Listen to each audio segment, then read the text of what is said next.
El imperio de los nigromantes. La leyenda de Madmor y Sodosma surgirá únicamente en los últimos siglos de la Tierra, cuando las felices leyendas de los orígenes hayan caído en el olvido. Antes de la era en que sea contada, tendrán que pasar muchas épocas, y los mares habrán decrecido en sus cuencas, y nuevos continentes habrán hecho su aparición. Quizá, en ese día, servirá para aliviar un poco el negro cansancio de una raza moribunda, desesperada de todo, excepto del olvido.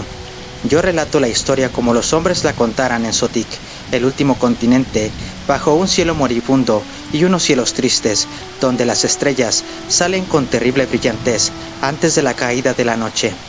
Madmor y Sodosma eran nigromantes que llegaron desde la oscura isla de Nad para practicar sus siniestras artes en Tinarat, al otro lado de los menguantes océanos, pero en Tinarat no prosperaron, porque la muerte era considerada sagrada por la gente de aquel grisáceo país, y la nada de la tumba no debía ser profanada ligeramente. La resurrección de los muertos por medio de la magia negra era, entre ellos, mirada con abominación. Por tanto, después de un corto intervalo de tiempo, Madmor y Sodosma fueron expulsados por la ira de los habitantes y obligados a huir hacia Sincor, un desierto del sur, habitado solo por los huesos y las momias de una raza que la pestilencia había exterminado hacía tiempo.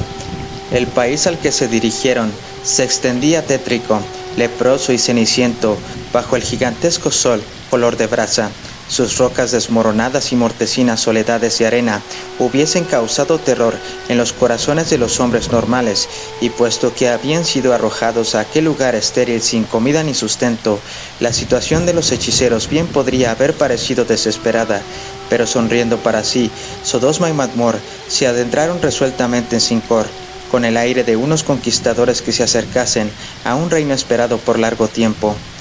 Ante ellos, intacta, a través de campos desprovistos de árboles y hierba, y sobre los cauces de los ríos secos, corría la gran carretera por la que antiguamente habían viajado los que iban de Sincor a Tinarat. Aquí no se encontraron con nada viviente, pero pronto llegaron ante el esqueleto de un caballo y su jinete yaciendo en el centro de la carretera, y con el suntuoso arnés y arreos que habían llevado sobre la carne. Y Madmor y Sodosma se detuvieron ante los lastimeros huesos, sobre los que no quedaba ni una brizna de corrupción, y se sonrieron siniestramente el uno al otro. «El caballo será tuyo», dijo Madmor, «puesto que eres algo mayor que yo, y tienes por tanto derecho de precedencia. El jinete nos servirá y será el primero en prestarnos homenaje aquí en Sincor». Entonces, en la cenicienta arena, a un lado del camino, dibujaron 3 círculos concéntricos y, colocándose juntos en el centro, realizaron los ritos abominables que obligaban a los muertos a levantarse de su tranquila nada y a obedecer, de allí en adelante, la oscura voluntad del nigromante en todas las cosas. Después, esparcieron una pizca de polvo mágico sobre las fosas nasales del hombre y del caballo, y los blancos huesos, rechinando lastimeramente, se levantaron del lugar donde estaban, dispuestos a servir a sus amos. Así, según habían decidido de común acuerdo, Sodosma se montó sobre el esqueleto del caballo, tomó las enjolladas riendas y cabalgó en una lúgubre imitación de la muerte sobre su pálido caballo, mientras Madmor le seguía apoyándose ligeramente sobre un bastón de ébano, y el esqueleto del hombre, con sus ricas vestiduras pendiendo flojamente, caminaba detrás de los dos como un servidor. Después de un rato, encontraron en la gris soledad los restos de otro caballo y su jinete, que habían sido perdonados por los chacales y que el sol había secado de forma que parecían viejas momias. A estos también los levantaron de la muerte. Madmor cabalgó sobre el consumido percherón, y los 2 magos avanzaron majestuosamente como emperadores errantes, con un espectro y un esqueleto como servidores. En forma parecida,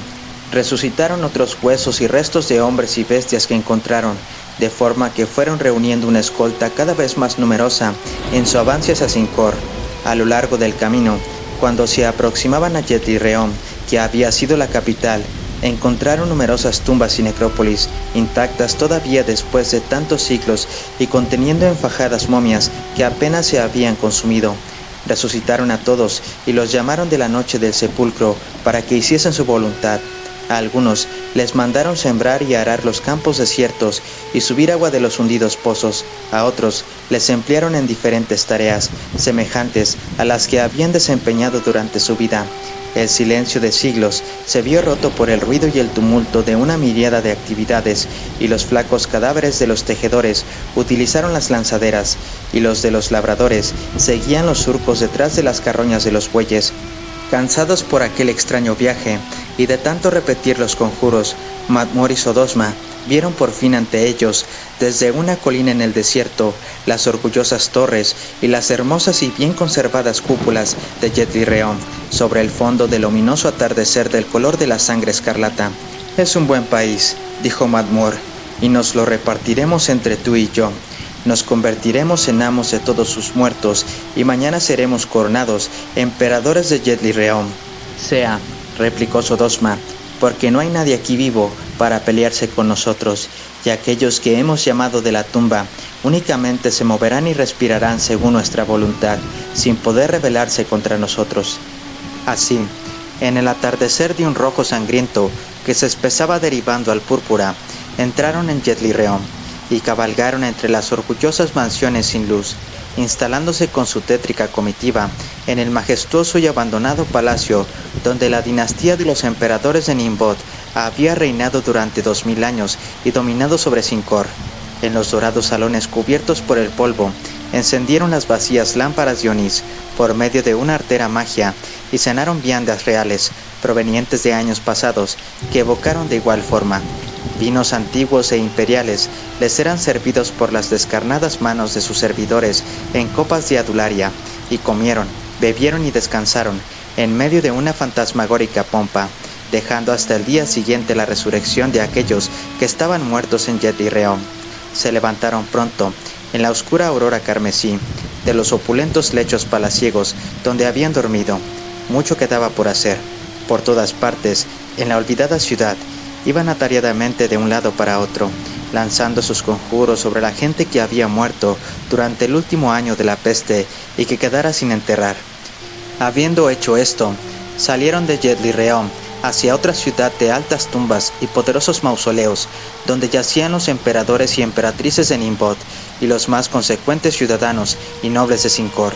Aquí pidieron a sus esclavos esqueletos que rompiesen con martillos las selladas puertas, y después, con sus malvados y tiránicos encantamientos, llamaron a las momias imperiales, incluso a las más viejas de la dinastía, todas las cuales llegaron caminando con rigidez, con ojos sin luz, envueltas en ricos vendajes cosidos con flameantes joyas, y, también más tarde, devolvieron aquella semejanza de vida a muchas generaciones de cortesanos y dignatarios.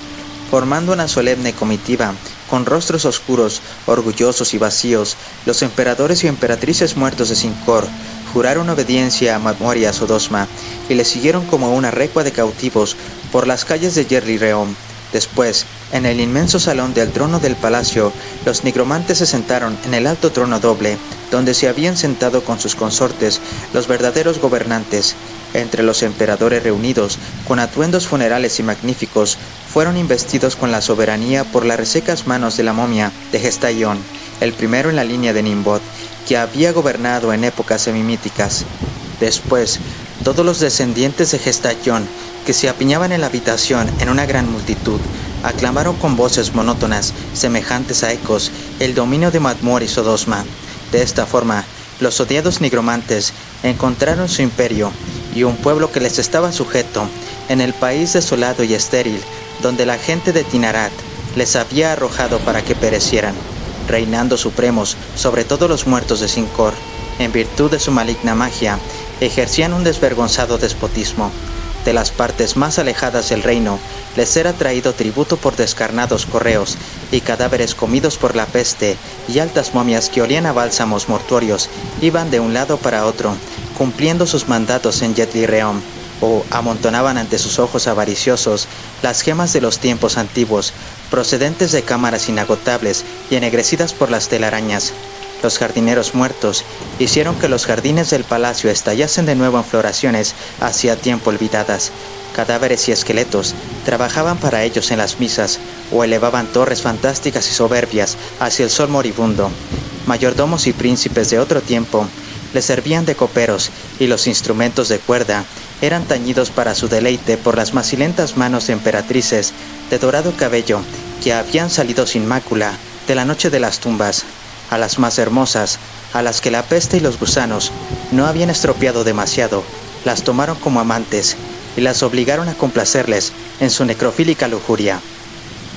El pueblo de Sincor representaba las acciones de la vida según la voluntad de Sodosma y Matmor en todas las cosas. Hablaban, se movían, comían y bebían como si estuvieran vivos, oían, veían y sentían con similitud a los sentidos que habían sido suyos antes de la muerte, pero sus cerebros estaban reducidos a la esclavitud por una magia poderosa. Solo recordaban vagamente su primera existencia, y el estado al que habían sido llamados era vacío, problemático y etéreo. Su sangre discurría helada y perezosa, mezclada con agua de Letea, y los vapores de Letea nublaban sus ojos.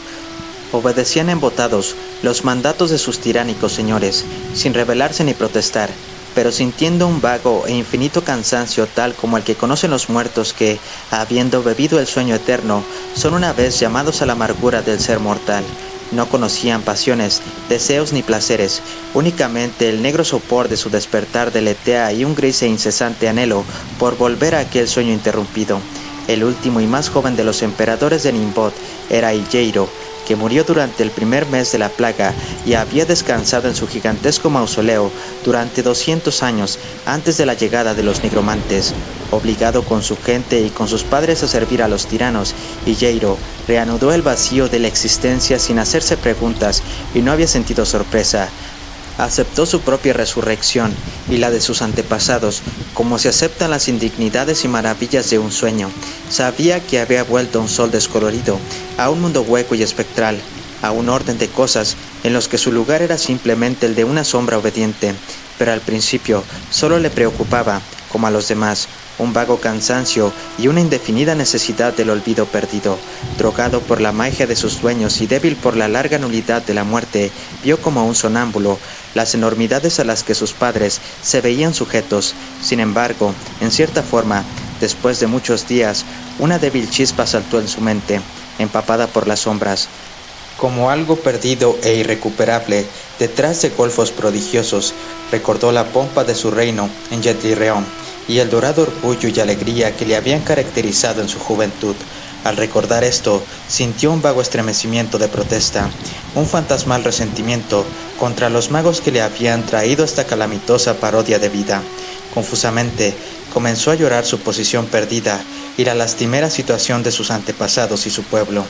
Día tras día, como copero en los salones donde anteriormente había gobernado, Iyeiro veía las hazañas de Matmor y Sodosma, vio sus caprichos crueles y lujuriosos, su creciente ebriedad y glotonería, les vio revolcarse en su lujuria necrofílica y volverse toscos y rudos con la indolencia y la indulgencia.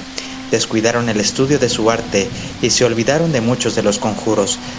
pero todavía gobernaban, poderosos y formidables, y recostados sobre cojines púrpura y rosas, planeaban llevar un ejército de los muertos contra Tinarat. Soñando con la conquista y con mayores hechicerías, se volvieron gordos y repugnantes como gusanos que se han instalado sobre unos restos ricos en corrupción. Y paso a paso, con su relajación y tiranía, el fuego de la rebelión aumentaba en el sombrío corazón de Iyeiro, como una llama que combate con los pantanos leteos, y lentamente, al irse acumulando su rabia, le volvió algo de la fuerza y la firmeza que había tenido mientras vivía.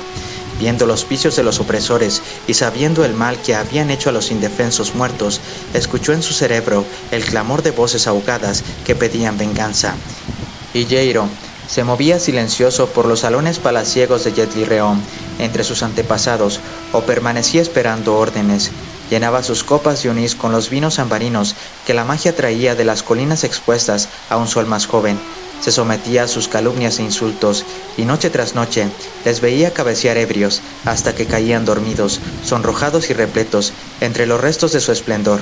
Los muertos vivientes no se hablaban mucho entre sí, padre e hijo, madre e hija, amante y amado. Iban de un sitio a otro sin dar señales de reconocerse y sin hacer ningún comentario sobre su fatal destino. Pero, por último, una medianoche, cuando los tiranos yacían amodorrados y las llamas temblaban en las lámparas mágicas, Higueiro pidió consejo a Gestaión, su antepasado más antiguo, que en fábulas había tenido fama como un gran mago y se decía que había conocido la sabiduría perdida de la antigüedad. Gestaión permaneció separado de los demás, en una esquina del sombrío salón. Estaba pardo y reseco, en sus crujientes vestiduras de momia, y sus muertos ojos de obsidiana parecían contemplar la nada. Parecía que no había oído la pregunta de Higueiro, pero al fin respondió con un susurro seco y quejumbroso: «Soy viejo, y la noche del sepulcro fue larga, y me he olvidado de mucho. Sin embargo, retrocediendo sobre el vacío de la muerte, quizá recupere algo de mi anterior sabiduría y, entre nosotros, encontremos alguna forma de liberación». Y Gestaión buscó entre los fragmentos de memoria, como uno que busca en un lugar donde han estado los gusanos y los ocultos archivos de los viejos tiempos se han podrido dentro de sus fundas, hasta que, por fin, recordó y dijo: «Recuerdo que una vez he sido un mago poderoso y, entre otras cosas, conozco los conjuros de la magia negra, pero no los empleé, considerando su uso y la resurrección de los muertos como un acto aborrecible. Poseía además otros conocimientos, y quizá entre los restos de aquella antigua sabiduría haya algo que pueda servir ahora para guiarnos, porque recuerdo una oscura y dudosa profecía, hecha en los años primeros, en la fundación de Yedli-Reom y del imperio de Sincor. La profecía era que un destino peor que la muerte caería sobre los emperadores y la gente de Sincor en el tiempo futuro, y que el primero y el último de la dinastía de Nimbot, conferenciando entre ellos, encontrarían una forma de liberarse y de suprimir la desgracia. El mal no era nombrado en la profecía, pero se decía que los dos emperadores conocerían la solución a su problema, rompiendo una antigua imagen de arcilla que guarda la cámara más profunda bajo el palacio imperial de Yedli-Reom. Habiendo oído esta profecía de los descoloridos labios de su antepasado, Higueiro se lo pensó un rato y luego dijo: «Recuerdo ahora una tarde en mi juventud, cuando buscando ociosamente por las cámaras no utilizadas de nuestro palacio, como hacen los muchachos, llegué a la última y encontré allí una polvorienta y extraña imagen de barro, cuya forma y posición me parecieron extrañas, y sin conocer la profecía, me marché desilusionado y me volví tan perezosamente como había entrado, buscando la luz del sol». Entonces, apartándose sin ser advertidos de sus compañeros y llevando ricas lámparas que habían cogido del salón, Gestaión e Higueiro bajaron por unas escaleras subterráneas hasta encontrarse debajo del palacio y, recorriendo como implacables y furtivas sombras el laberinto de oscuros corredores, llegaron al fin a la cripta inferior. Aquí, entre el negro polvo y los montones de telarañas de un pasado inmemorial, encontraron, como había sido decretado, la imagen de arcilla, cuyos rudos rasgos eran los de un dios de la tierra olvidado. Higueiro rompió la imagen con un trozo de piedra y él y Gestaión sacaron de su hueco interior una gran espada de acero que no se había oxidado y una pesada llave de bronce brillante y tabletas de cobre reluciente sobre las que estaban inscritas las diversas cosas que había que hacer para que Sincor se liberase del oscuro reinado de los nigromantes y la gente pudiese volver de nuevo al olvido de la muerte. Así, con la llave de bronce, Higueiro abrió, según las tabletas enseñaban a hacer, una puerta baja y estrecha al final de la cámara, detrás de la rota imagen, y él y Gestaión vieron, según estaba profetizado, los enroscados escalones de sombría piedra que conducían a un abismo no descubierto, donde continuaban ardiendo los escondidos fuegos de la tierra. Y dejando a Higueiro de guardia en la puerta abierta, Gestaión cogió la espada de acero inoxidado y volvió al salón donde dormían los magos, yaciendo extendido sobre los lechos rosa y púrpura, con los pálidos muertos sin sangre a su alrededor, en pacientes hileras. Sostenido por una antigua profecía y por la autoridad de las relucientes tablas, Gestaión levantó la espada y cortó la cabeza de Matmor y la de Sodosma de un solo golpe. Después, según le había sido ordenado, partió los restos con poderosos golpes, y los nigromantes rindieron sus sucias vidas y yacieron sin un solo movimiento, añadiendo un rojo más brillante al rosa y un tono más brillante al triste púrpura de sus lechos. Después, la venerable momia de Gestaión habló a los suyos, que permanecían silenciosos e indiferentes, sin ser conscientes de su liberación, en un suave murmullo, pero con autoridad, como un rey que da órdenes a sus hijos. Los emperadores y emperatrices muertos se estremecieron, como hojas de otoño ante una repentina ráfaga de viento, y un susurro pasó entre ellos y salió del palacio para ser comunicado al fin, de muchas formas, a todos los muertos de Cincor.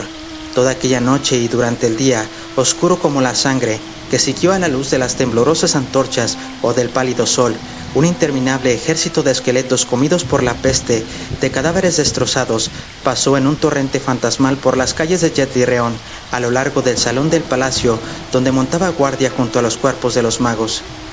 Sin detenerse,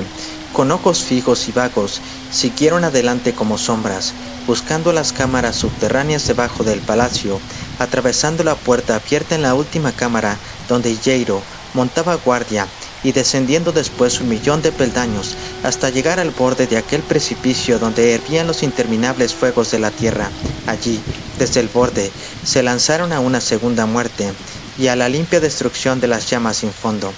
Pero después de que todos hubiesen encontrado su liberación, Estallón permaneció todavía solo en el descolorido atardecer, al lado de los destrozados cadáveres de Madmor y Sodosma. Allí, según las tablillas le habían enseñado, probó aquellos conjuros mágicos que había conocido en su antigua sabiduría y maldijo a los desmembrados cuerpos con aquella perpetua vida en muerte que Madmor y Sodosma habían intentado infligir en la gente de Cincor. Y las maldiciones salieron de los pálidos labios, las cabezas rodaron horriblemente con ojos vidriosos, y los torsos y las extremidades se retorcieron en los imperiales lechos entre la sangre coagulada.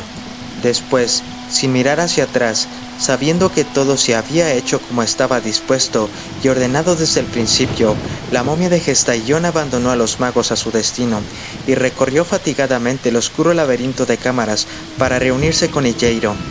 Así,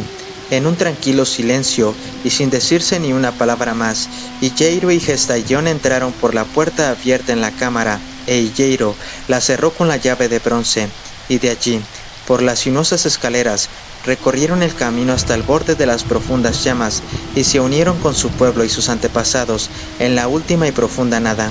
Pero de Madmor y Sodosma se dice que sus cuerpos destrozados reptan de un lado a otro hasta ahora en Yet-Li-Reon, sin encontrar paz o respiro de su destino de vida en muerte, y buscan en vano, entre el negro laberinto de cámaras interiores, la puerta que fue cerrada por Igeiro.